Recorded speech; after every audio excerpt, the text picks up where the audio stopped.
The Vanishing Photographs. The old Victorian house, with its peeling paint and overgrown garden, had always been a source of unease for the villagers.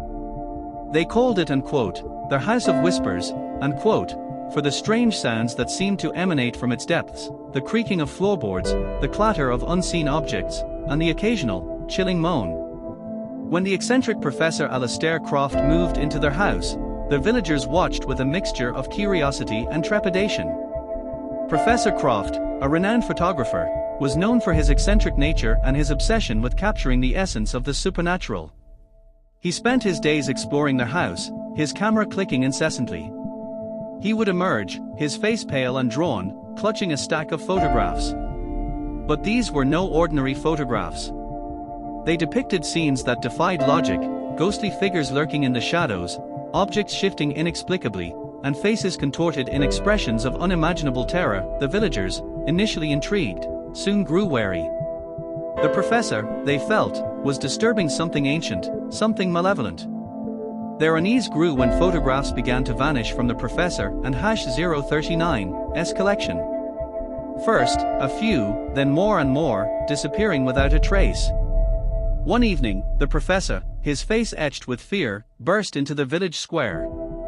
And quote, they and #039, retaking them, and quote, he cried, his voice trembling.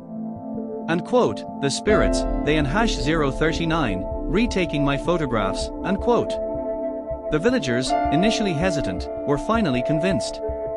The professor, they realized, was in grave danger.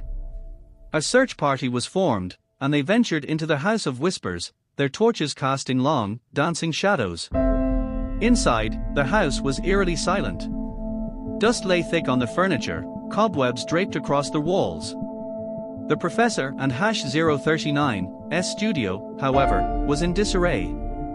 Photographs lay scattered across the floor, some ripped and torn, others missing entirely. The photographs weren't and #039 just disappearing, they were being consumed. The walls, once bare, were now covered with strange symbols, seemingly formed from the remnants of the photographs. The villagers, horrified, fled the house, leaving the professor behind. He, they feared, was already lost to the forces that had consumed his work. The next morning, the House of Whispers stood eerily silent. The professor was gone, vanished without a trace. The villagers, haunted by the images they had glimpsed, dared not venture near the house. Years later, the House of Whispers crumbled into ruin, swallowed by the encroaching forest.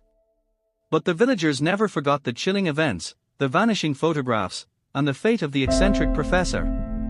They continued to whisper about their house, their voices hushed, their eyes filled with a lingering fear.